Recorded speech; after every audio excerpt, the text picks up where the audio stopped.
Thank you so much for joining this very timely webinar, Generosity and Social Connectedness. We will hear new research results today regarding giving and volunteering in America and the ways social connectedness and group memberships influence giving and volunteering. My name is Ted Grossnickle. I'm Senior Consultant at Johnson, Grossnickle and Associates, and had the honor of serving as counselor with the Generosity Commission. I'll introduce our speakers in just a minute, and we'll get started.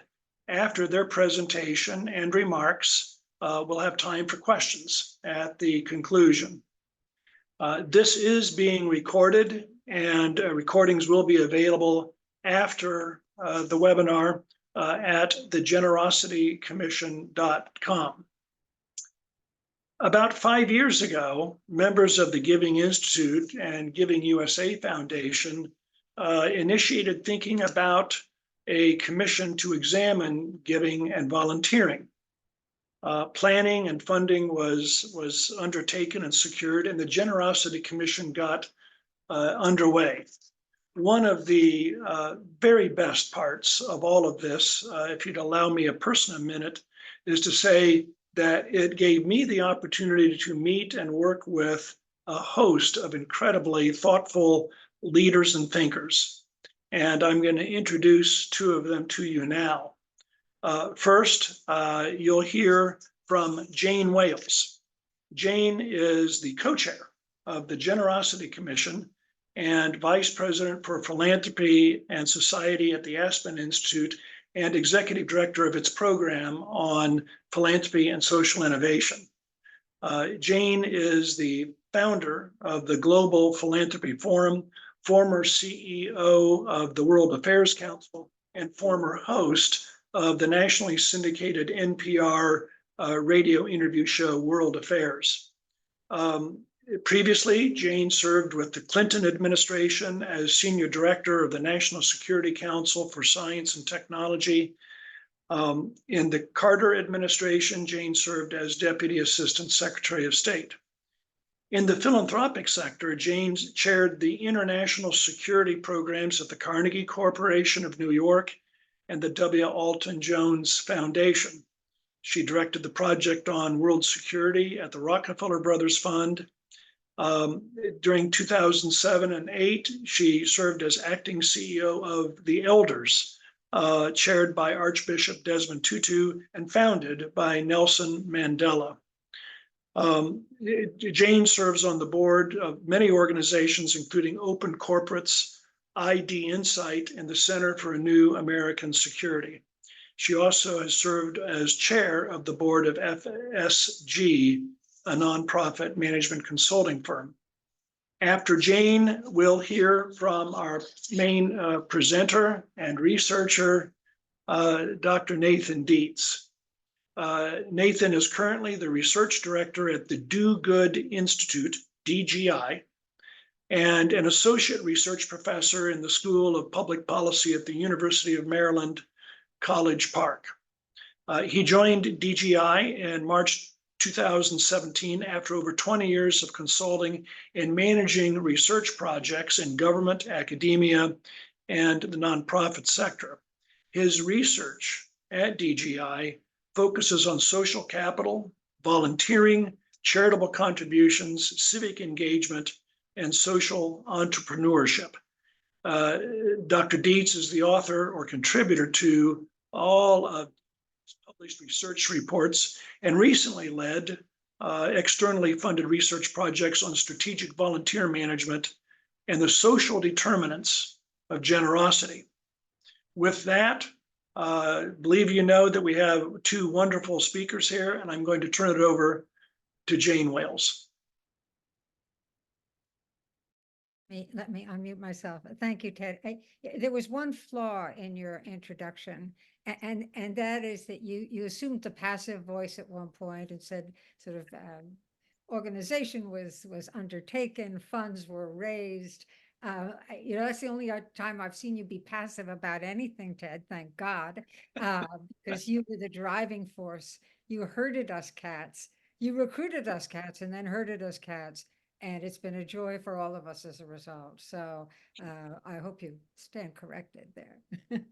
Just sort of a word about it. We were handed this assignment, and we started with the proposition that our democracy's greatest asset is the engaged citizen, the everyday volunteer, the everyday giver that engage in associational life, a word I can never say, but Nathan will say it better, will say it right.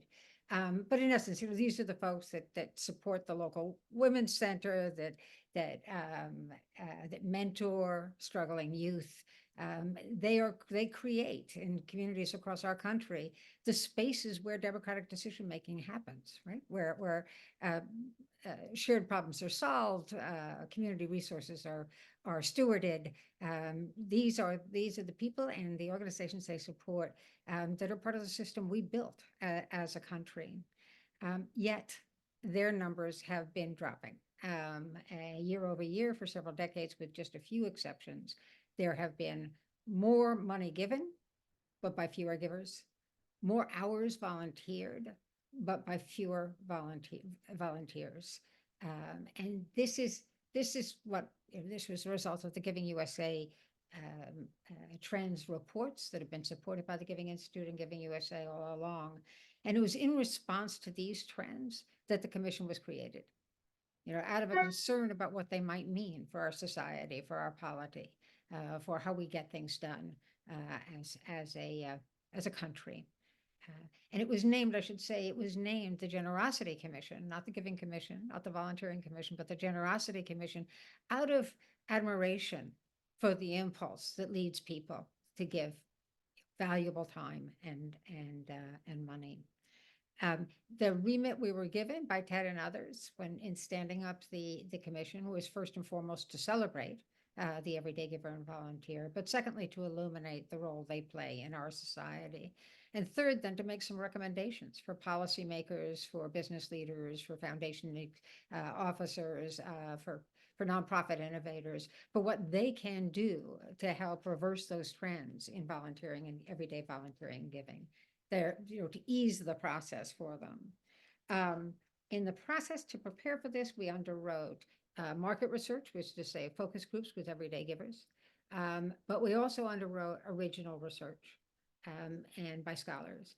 And I think the single most important piece of research, or the one I followed with the greatest fascination, was by Nathan Dietz. And Nathan and his colleague, Robert Grimm, are the people that are known for their deep understanding of the role of social connectedness to other forms of civic behavior. It's not all that they do, but that they are the folks to go to. And we've asked him the hardest question. And that is, how does this sort of sense of belonging and connectedness engendered by the act of giving and volunteering, how does it contribute to something wider than just that individual experience? How does it contribute to community resilience, societal resilience? And we know that can't always find a causal link, and sometimes things just coincide or cluster, but only if it can be found, Nathan can find it. So Nathan, please take it away from here. Well, Jane, thank you so much. I think that was such a thorough introduction that I'm probably just going to start the PowerPoint after thanking you and thanking you, Ted, for getting the session underway. Let me share my screen and start my PowerPoint. As Jane said, I think we took a really broad view with the study that we did for the Generosity Commission. What I'm going to talk about here are results from two different reports that we published as part of that overall study. And where I'm going to spend the most time is talking about the relationship between different types of activities that you might call generosity, you might call them civic engagement, you might even call them philanthropy, especially when it comes to giving and volunteering. But we want to look at the relationship between giving and volunteering on the one hand, and group membership and social connectedness on the other. So to start with, I think, and these results, these reports, the two that I mentioned are both available online, and those are the QR codes will take you straight to the reports. But the Do-Good Institute's research page has the two reports that we did for the Generosity Commission. In the first report, we took a general overall look at the things that the factors that influence volunteering and giving in the United States. And we divided the types of influences that we studied into two basic categories. On the one hand, we have micro level variables or influences on volunteering and giving, just the personal and household characteristics, family level characteristics that influence that type of behavior. And we also looked at macro level determinants, the characteristics of the place where people live and the influence that that has on whether or not people volunteer and give. This was actually prompted by studies that have a couple studies that happened several years ago. One was put together by the agency that was then called the Corporation for National and Community Service, where my co-author Bob and director Bob Grimm and I used to work. We put together a study that talked about the variation in volunteering rates among major metropolitan areas. And later on, a few years later, people who we knew and were friendly with wrote a follow-up paper to talk about the fact that if a study like this confuses the micro level influences on volunteering and the macro level influences on volunteering. And when you do a study that actually allows for both types of influences to happen simultaneously, you find that place matters, but not as much as individual level factors matter. So, and not nearly as much as individual level factors. So we undertook a study to follow up on this 2014 study. Like the 2014 study and like the 2007 study, the data source that we used for our analysis comes from the Census Bureau and the Bureau of Labor Statistics. The current population survey is the nation's primary source of data on the national labor force. It's where the unemployment rate comes from. It's done every month. And every time that the survey is conducted, 55,000 households are part of the sample. They're randomly selected from all 50 states and Washington, D.C., and almost all major metropolitan areas are covered. We have a sample size of over 90,000 people. So every September, the special topic for the current population survey, CPS, was on volunteering and unpaid work. And on that survey, on an annual basis from 2002 to 2015, we had data on whether or not someone did any unpaid work through or for an organization, what a lot of people call formal volunteering. And the main thing that we're studying is that decision, whether or not people did any volunteering. The second variable, which wasn't on the survey for as long as the volunteering question, is about giving. And the question is whether someone donated money, assets, or property with a combined value of more than $25 to charitable or religious organizations. So this is how we're going to study volunteering and giving, the two forms of generosity that we'll focus on. And we're interested in talking about the micro level and macro level influences on both of those activities. The results that we found in the first study maybe are not surprising if you're familiar with the practice of recruiting volunteers or if you've done work with donors. Women are more likely to both volunteer and give. People who are married are more likely to both volunteer and give. Same with parents. Same with people who have higher family income. Some of the variables in our micro level list here, individual level determinants, affect volunteering and giving in the same way. There are some important differences, though. I think education level is another one, has a strong influence on volunteering and on giving. But people who work part-time are actually more likely to volunteer, whereas people who work full-time are more likely to give money. If you're talking about the effects of age, people in midlife who are maybe raising families and are well established enough in their communities to have a vibrant social network and a lot of opportunities to volunteer, those are the people who are most likely to volunteer. Whereas people who are older are more likely to give. The giving rate, probability of giving, just continues to increase as people get older. So the important thing about the analysis we did is that we were able to control for all these other factors to isolate the impacts of these individual level factors. And we also included variables that are measured at the state level, which we call the macro level variables that are included in our model. And these were these variables, their inclusion were motivated by previous studies that we have done and that Bertolo and Wilson did too. And we wanted to know whether or not these state level influences really mattered after controlling for the influences of individuals and families and households. And we found that in many cases they did. The colored squares here represent a statistically significant relationship, and a green colored square means that the relationship was significant and in the expected direction. So the red squares were the surprises, a significant result in the unexpected direction. So if you look at the people, the influence of living in a state with a high number of people with college degrees, that actually has a positive influence on the probability of volunteering, uh, which is maybe not, which is kind of surprising because we're controlling for individuals' own educational attainment. It's maybe more surprising that it has an effect on volunteering and not on giving. The surprising result here, though, is that living in a state with high poverty rates actually makes people more likely to volunteer and to give, controlling for everything else, including all the other state level factors that we include in our model and individual level characteristics. I'm not spending too much time on all these results, just to make sure that we get to the social connectedness part of the study. But in many other cases, we have variables that are significant influences on state level influences on either volunteering or giving, but not both.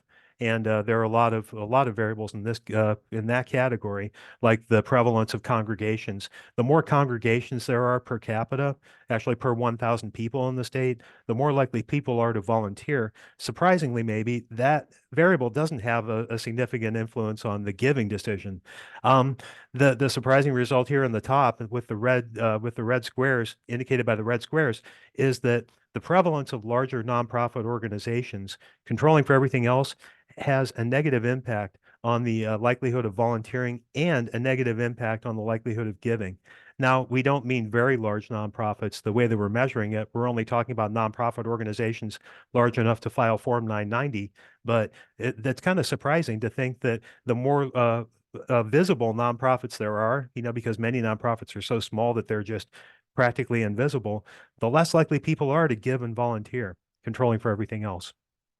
So to answer the questions that we really care about, the study that I just talked about is more or less a backdrop. It sets up the framework that we're going to use to analyze some of the questions that we really care about, which is if for some reason we can increase the number of people who give money to charity, what effect is that going to have on the likelihood that they're going to also volunteer? And we were interested too in the reverse relationship. If we are somehow able to do something that promotes and encourages volunteering, what effect is that going to have on giving? That is the result of the second report here, which is about associational life. I don't know how well I pronounce that term either, Jane, but about how the influence of associational life on generosity. Associational life and social connectedness are the two of the main influences that we're talking about in this report. But we're interested in the influences of those factors on both volunteering and giving. And to answer that question, we need to first address the question of what influence do volunteering and giving have on each other? And this question has been studied a lot, even though in cases where the data exists to actually measure individual level volunteering and giving. Many economists focus on the question of whether or not volunteering and giving are complements or substitutes. That is, if you volunteer, are you more or less likely to give? And vice versa. Does volunteering crowd out giving and vice versa? What everybody who works in the nonprofit sector knows, just from observation, is that people who volunteer are more likely to give, and people who give are more likely to volunteer. And it can be shown that people who volunteer or give are more likely to engage in all other forms of civic engagement.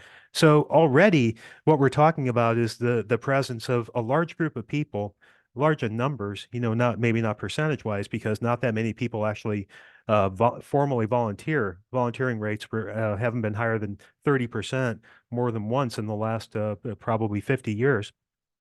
But there's a large group of people who do all sorts of civic engagement and are engaged in community affairs in the mode that's most effective or most appropriate. But if you're likely to do one type of civic activity, you're more likely to do others. So that creates a problem because we need to figure out how to account for the fact that volunteering might influence giving and giving might also influence volunteering. What we do with our modeling is to take the models that we estimated in the first report which contain micro level variables for the individuals and macro level variables to characterize the state. And we add historical measures of volunteering and giving in both equations, both models for volunteering and giving.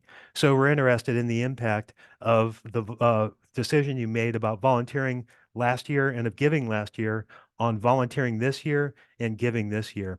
We're also controlling for any factors that we're not able to measure that might influence giving and volunteering this year, just as ways of controlling for things that we can't observe. To do this, we are actually able to take the CPS data and combine it so that we have data for a cut down group of respondents who answered the survey in 2 consecutive years. Now, the way the sample is constructed for the survey, people are households that are selected in 1 year will probably, if they answer the volunteer supplement in that year, then they're going to answer the volunteer supplement in the following year. So every year we have, in a typical sample for the CPS volunteer supplement, we have some people who answered the volunteering questions last year, and the rest of the people are going to answer the volunteering questions the following year, next year. So with the data organized this way, we're actually able to look at important statistics that I think tell us something about what we've been seeing in America over the past few years. Because if you look at volunteer retention and donor retention, where the definitions here are if volunteer retention is the likelihood of volunteering given that you volunteered last year. Same with donor retention. This is the percentage of people who gave to charity this year, percentage of people, I'm sorry, who gave to charity last year, who are also giving to charity this year. If you look at voluntary retention and donor retention rates, though, what you find is maybe part of the explanation for the decline in participation rates that we've seen in both activities. Volunteer retention in particular, the volunteer rate has been declining from certainly since the full recovery from the Great Recession in the late 2000s.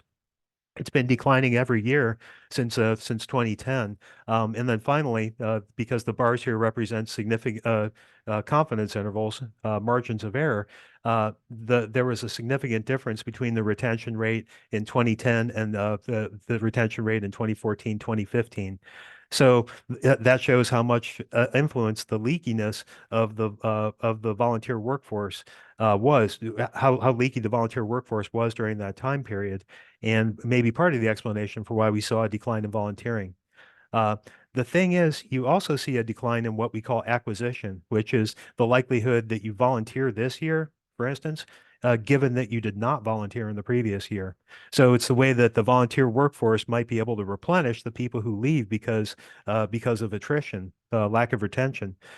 And you can see from these graphs that volunteer acquisition was also declining over this time period. The trends aren't so significant for donation, for giving, as they are for volunteering.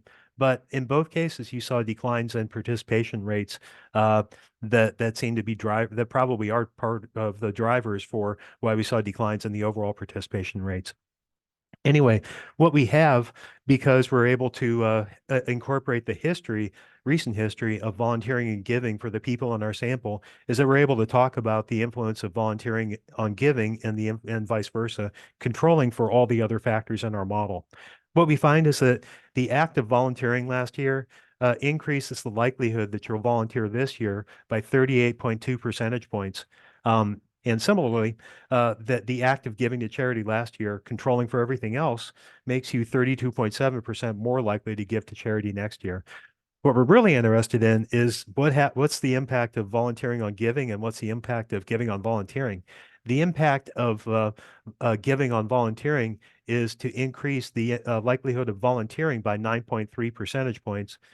But volunteering actually has a bigger influence on giving. People who volunteer are more likely to give to charity, controlling for all other factors by 14.5 percentage points compared to people who did not volunteer. So you can look at these results and you might say, okay, what we're seeing here is that volunteering seems to have more of an influence on giving than giving has on volunteering.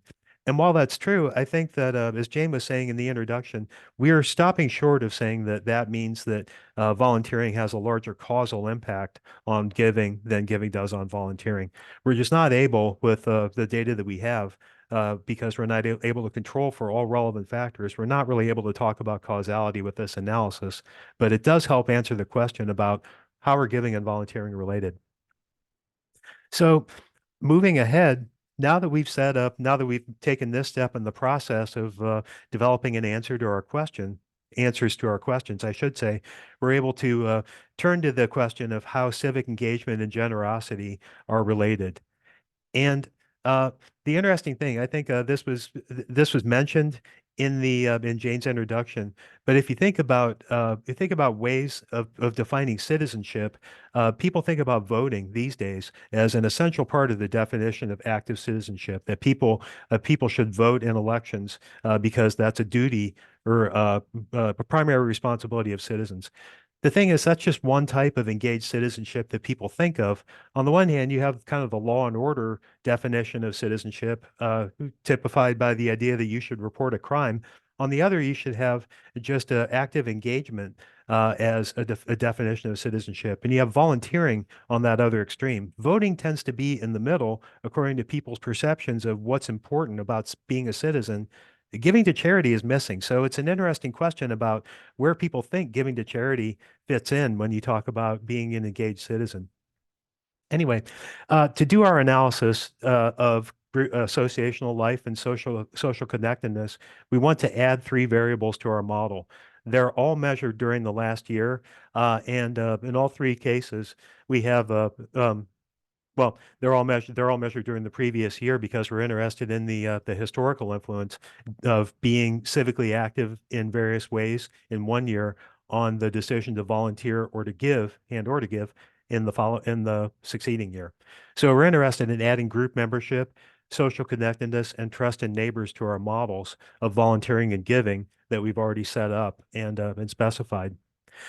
To talk about group participation, we're interested in looking at the percentage of people who say, yes, I was a member of one or more of these types of groups. A school group or community organization, that's one type. Service or civic organizations, sports or recreation organizations, belonging to a congregation for a church or a synagogue, not counting attendance, not counting actually going to church, attending religious services, or belonging to any other type of organization. If you said yes to any one of these questions about group involvement, which are very old, they were actually the questions that motivated Robert Putnam's bowling alone argument because he thought these were outmoded measures of how civically engaged people are. But we included them on the survey that we are using, but they're analyzing here. And our question is, if you belong to one or more of these listed group types, how much more likely are you to give and to volunteer, controlling for everything else?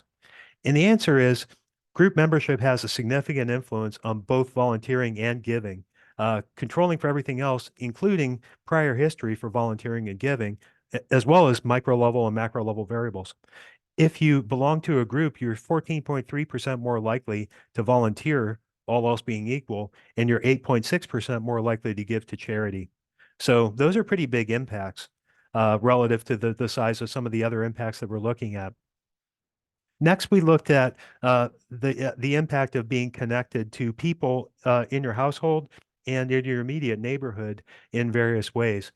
And over the years that the survey was conducted, there were questions on the survey about different types of varieties of social connectedness.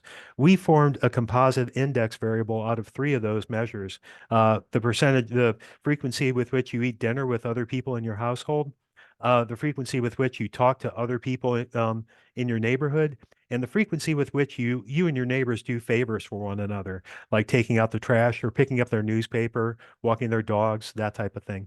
So these are measures of kind of neighborliness as well as social connectedness, but we're interested in what impact those have on volunteering and giving, controlling for other activities. And the answer is they don't actually have a significant impact, a very large impact anyway, especially when you control for group membership. If you do control for group membership, then the social connectedness index, a 1 unit increase in that makes you 1.1% more likely to volunteer.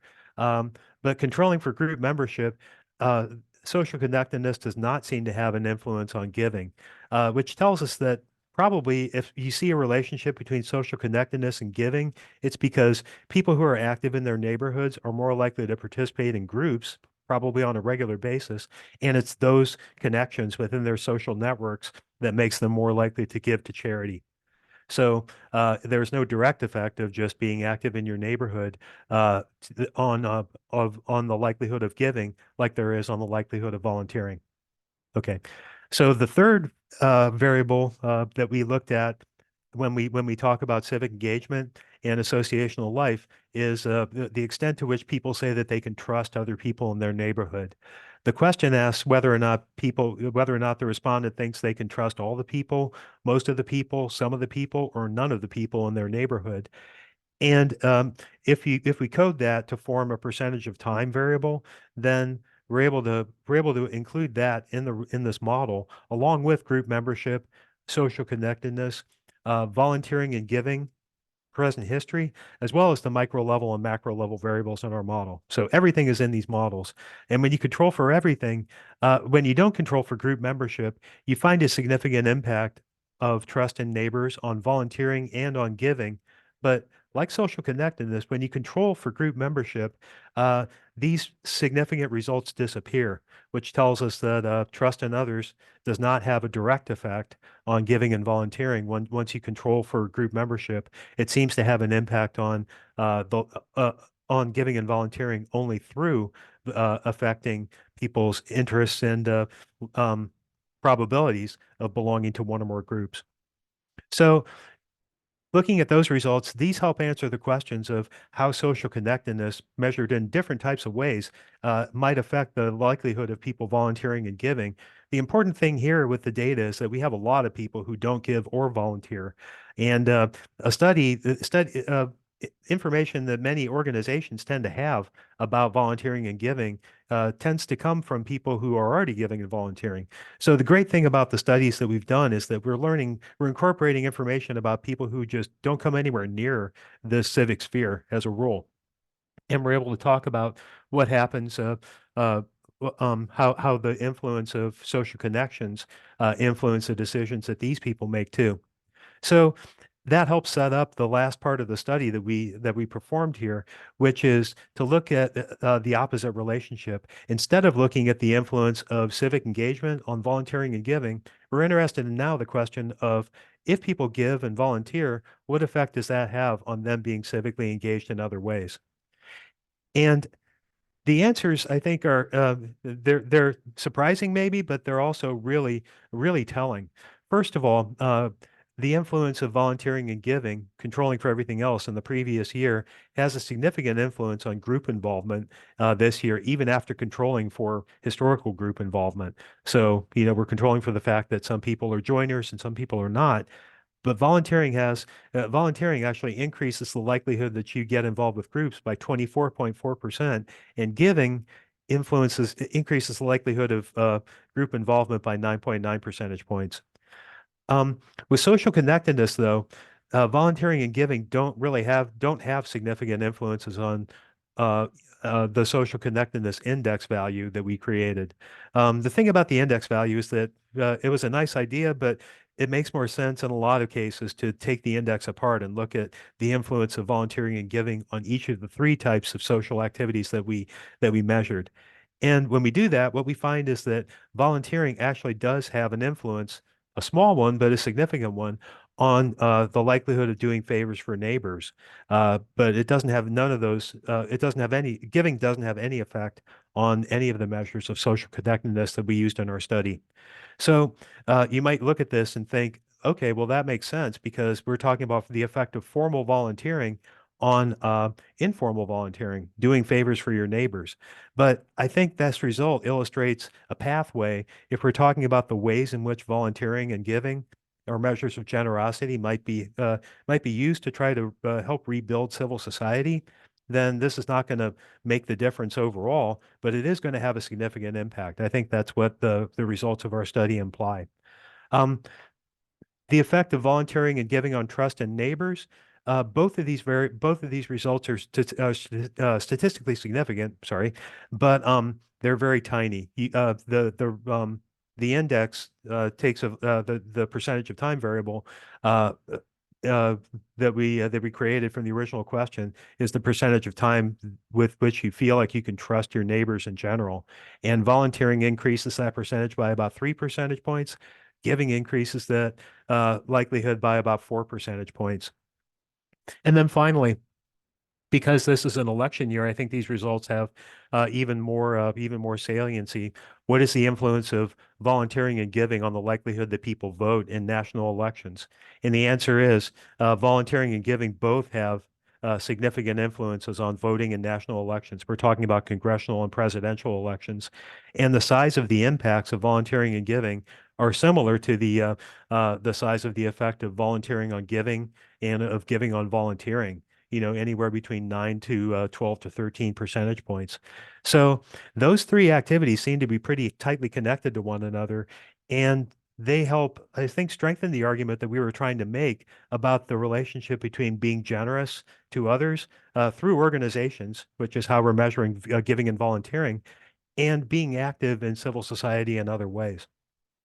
So I think I'm going to probably be able to yield back some time, but those are the results of the study that we conducted, and I'm ready to. I think first of all, I think I'd love to hear some comments from Ted and Jane, and then take some questions from people in the audience. Wonderful. Thanks so much. I noticed in the chat that several people are asking for a copy of the slides. So, Okay. right. And I think we're going to be putting them up online for folks. I have just one comment, and that I like the fact that you pointed to voting. I think of it as the greatest act of collective volunteering that Yeah. Americans could possibly engage in, right? And in fact, they've been voting in record numbers in the last 3 national elections. So that is heartening, while the giving trends is much more worrisome. You've relied, heavily on the current population survey, which is such a wonderful source of data. But it's data on giving to and giving to nonprofit organizations, that is to say, registered charities. We've got great access to this kind of data. What do we need when it comes to giving that is and volunteering that's unmediated by nonprofits, the giving directly through a GoFundMe, or volunteering directly by joining a mutual aid group in the neighborhood, both of which were activities that were on the rise during the acute phase of the pandemic, when you couldn't do things together physically. What kind of knowledge do we need? How might we capture it? How important is that? That's a great question. I see. I'm taking a look at the questions in the chat, and I think some of the questions are related to this too. I think what we've seen since the period that we actually focus on uh, with the data in the study is a proliferation of ways in which people can be generous to one another. Lucy Bernholtz has a great book about that, where she talks about the different ways in which people engage with try to help others. They don't necessarily engage with organizations at all, because you don't necessarily have to in the age of mechanisms like GoFundMe. You can just give to other people through that. I think the interesting I'd like to try to figure out how to get the best data. Giving Tuesday has done some really good work in collecting data on giving and volunteering through other means, using other types of definitions. But I think looking for data at in national data collections, I think is that if we had some, then that would be a signal that this question is really important to policymakers at the national level. And so far, I don't think I've seen, I'm not sure if there is anything that's like the CPS in terms of measuring giving or volunteering through those other means. The thing is, that question, as people in the chat have said, is really important right now, because we're interested in trying to rebuild after the pandemic. And people are talking about the most effective ways to get people more involved in associational life, first of all, and then interacting with charitable organizations as volunteers or donors. And knowing that if we had, among other things, if we had data on how people are being generous outside of the nonprofit organizational world, then that might help us understand that other question a little bit better. I have one other question because this just jumped out at me when you said the larger, more visible nonprofits and Uh-huh. in communities that had them, there was less of the giving and volunteering. And I'm wondering if this is, that wonderful MIT scholar speaks to the role of professionalizing nonprofits. Yeah. And I wonder if as they become more professionalized and less sort of, local grassroots organizations, that the everyday giver and volunteer feels less needed. I mean, I think that professionalization probably is an influence on that trend. I think also just the economic pressures that a lot of people are feeling, I think today are an influence on that trend. I think you can see that sometimes in situations where there's an event that encourages people to uh, issue calls to give money especially. And if a celebrity does it on social media, at least, there's always someone who's going to say, well, I mean, you're a zillionaire. Why don't you do it? Why are you asking us? We don't have anywhere near the resources that you do. Why is it that people always come back to us and ask us to do things to help when there's an emergency that we're not really capable of addressing?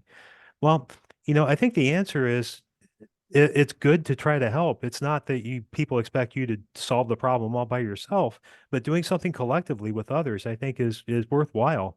Even if your individual contribution is not going to maybe move the needle, it's still a good thing to do because working with others is helpful for you and helpful for just general purposes.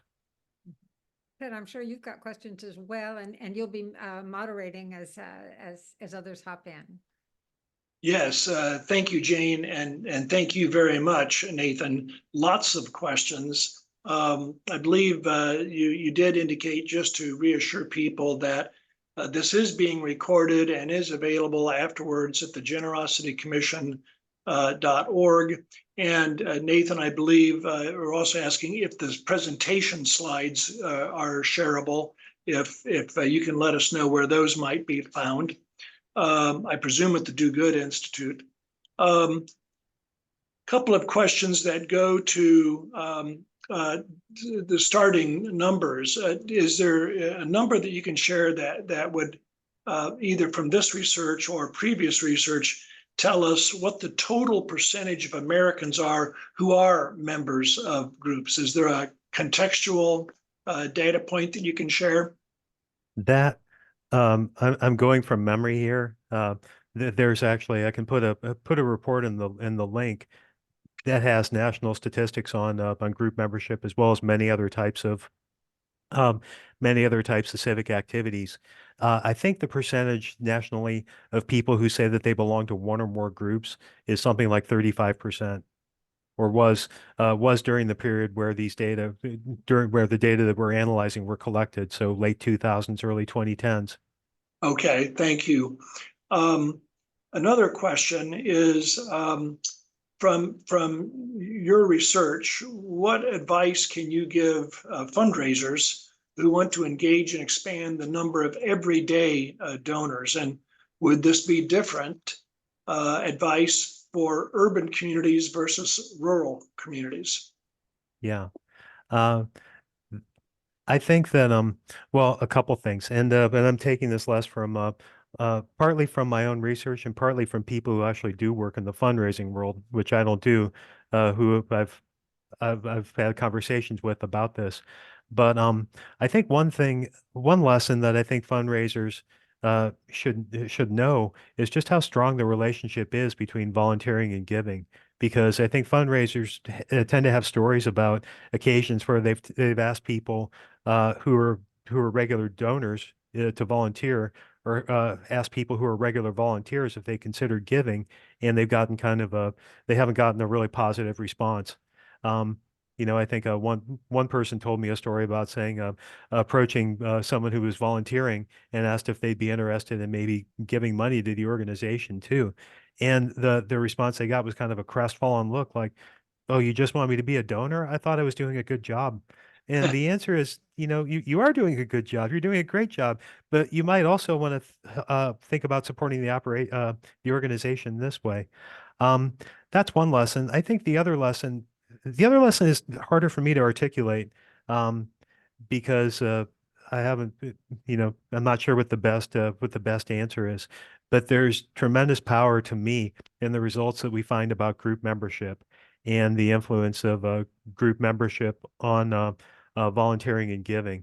Makes me think that if you're able to approach a group of people and ask them to consider supporting the organization um, uh, as individuals, then maybe the act of um, um, being in the group when that request is made and everybody hearing it all at once might reinforce the likelihood that a few people from that group are actually going to become regular donors.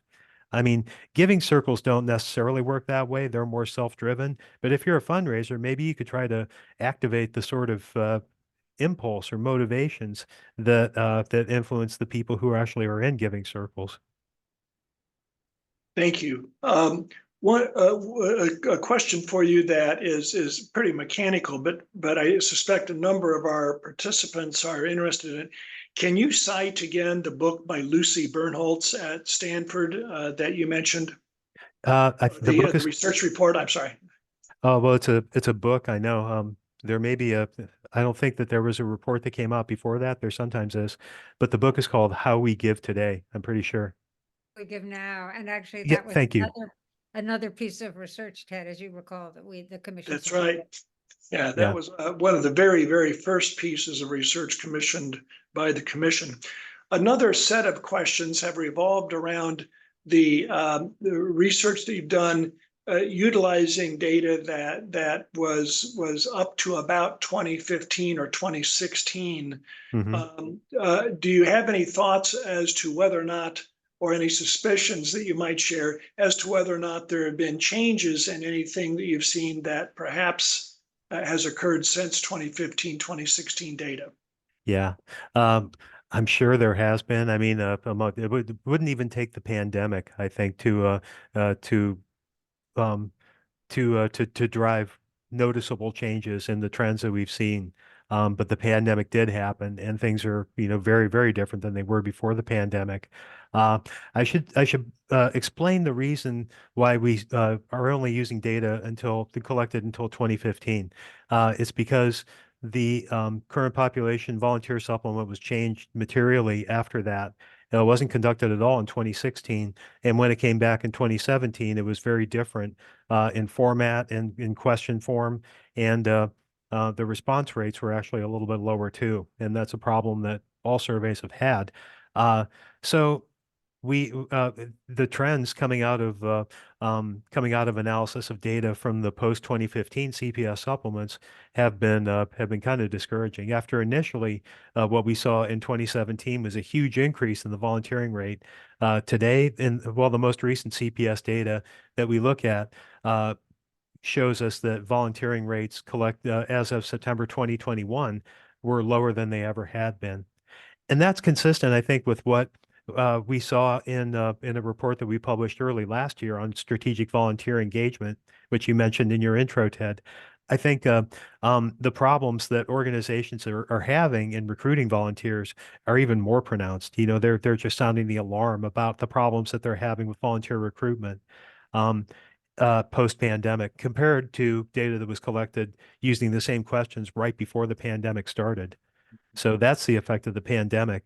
I think that in both those cases, you take a look and you realize that there are huge differences, profound differences in the voluntary sector and civil society today compared to 10 years ago, 10 years ago, which is where our data stops. What I think is compelling about our analysis is the fact that you saw declines and you saw influences that we might recognize today, that we might associate with the present day. To look at our study, you realize those things were happening 10 years ago. Well, And it's so valuable for you to mention this, that the next question is more of a comment from one of the participants, and it may be as much of interest for Jane to respond to as you, Dr. Dietz. The comment is that it might be good to consider providing more information to citizens on the positive benefits for them of volunteering and giving. And I suspect Jane would love to have at least a minute or two to talk about some of the conversations around this research and other research of the commission in coming months. Well, let me actually first also add on to something Nathan said when you asked about volunteers becoming donors and what are trends that we're seeing, is that a lot of fundraisers will tell us that that those who volunteer today may be candidates for significant legacy gifts tomorrow. And they may not be in a position to give in a large way, well, in life, but can later. And I think that's something important to be aware of. The other thing is, I would say is that fundraisers are development officers are put into a pretty difficult position in a world in which more money is given by fewer givers. If they have the task of raising $3 million in 3 months, they can't do that with $50 gifts. They have to go to the biggest donors in order to achieve the goal. And so they find themselves optimizing for the very outcome they are concerned about and don't want to see. And we don't have the solution to that. We have to think hard about what is that solution. As for kind of what next and engaging others, so we're moving, right. We're about to produce our the report of the National Commission. It'll include a landscape analysis and include Nathan's research and the research by Lucy and by the Urban Institute and others. And it will include a set of recommendations. Our goal is not to be the last word. What we hope to do is prompt, to stimulate, to encourage, and to assist in a national conversation about generosity, how it's evolving, how we think about it, how we engage it ourselves, and why it matters to us individually, why it matters to our society. And so we're partnering first and foremost with members of the Giving Institute. It's the Giving Institute that gave birth to this commission. It was their idea, and in fact, its members helped support it in tangible ways under the leadership of Ted, who was chair of the Giving Institute at the time. So yeah, he's got his fingers everywhere on this. But what we, in many ways, we think the national conversation is the most important part. And so we're going to continue to conduct focus groups. We've got one planned coming up, a pretty significant one. But we'll also be encouraging partners with convening authority on the ground in communities to stimulate this conversation. We'll support them in whatever ways we can to make that possible. Thank you. We have just a few more minutes. I'm sorry, Jane, please go ahead. I just want to say that the idea of a national conversation was Rick Dunham's. Rick being a member of Giving Institute, and I'd like to say it was mine, but I was actually terrified by it. The old saying is, success has many fathers, failure is an orphan. Yeah, well, it turns out it was a brilliant idea. So thank you, Rick. So many good questions here. I'm going to try to get to a few of them that at least relate to some of the others. Nathan, question: have you found any correlation between employment and giving and volunteering? It's hard to find that and keep employees at most nonprofits. And so is there a positive or negative correlation found in your research on this issue? Well, what the first thing I thought of is the relationship between being employed, like your own labor force status, and the likelihood of volunteering and giving, and people who work actually controlling for everything else. And this ends up being important in this situation. Controlling for everything else, people who work part-time are more likely to volunteer than anyone else because, among other things, they don't have to work full-time. in many cases, so they have some discretionary time. Um, the people who are unemployed, once you control for educational attainment, they're more likely than people who work full time to volunteer. And again, that might just be because they just happen not to be working right now. And when they get a job, maybe they might stop volunteering. But now that they have some time on their hands, they do volunteer. Uh, People outside the labor force controlling for everything else, like the retirees, uh, are less likely to volunteer than people who work full time. But that's the way the relationship holds for volunteering. For giving, though, basically the more time you spend working, and this is partly connected to income, but it's also, I think, directly connected to the time you spend outside of the household and social networks, the more likely you are to give. Um, Now, I think there's a question about as I heard the question, then I thought it was going to be about the relationship between full-time paid employees and volunteers within organizations. And I wonder, am I mishearing the question or? I think if there's one question I do hope we can get to is the professionalization of nonprofit organizations a Yeah. result of declining volunteerism?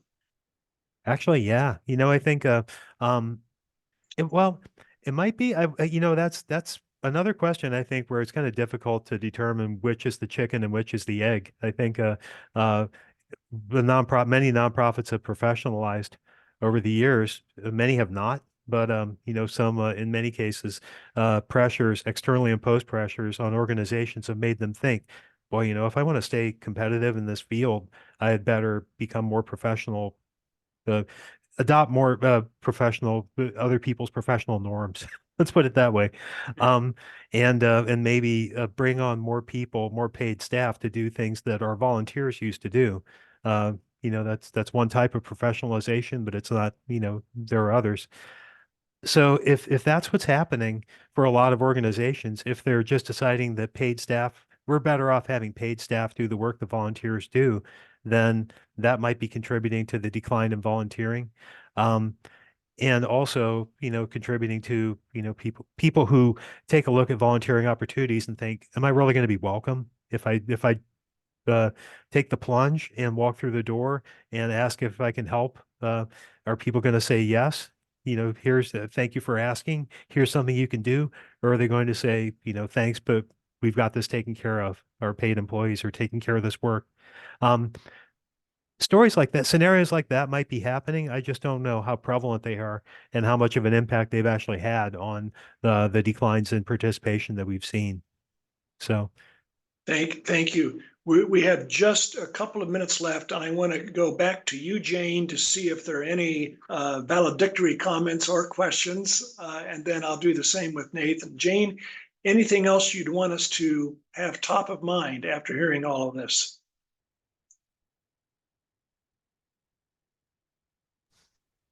Jane, you're muted.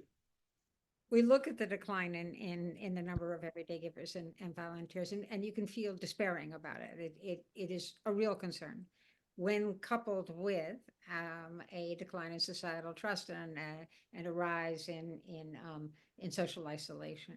But what we keep finding out is that there's a solution, and that Americans still have a profound sense that generosity is just part of being. And you'll see this obviously in giving to and through religious organizations, but in a lot of settings, it's still robust. So we feel like, this is a problem to be solved, to be understood first and then solved.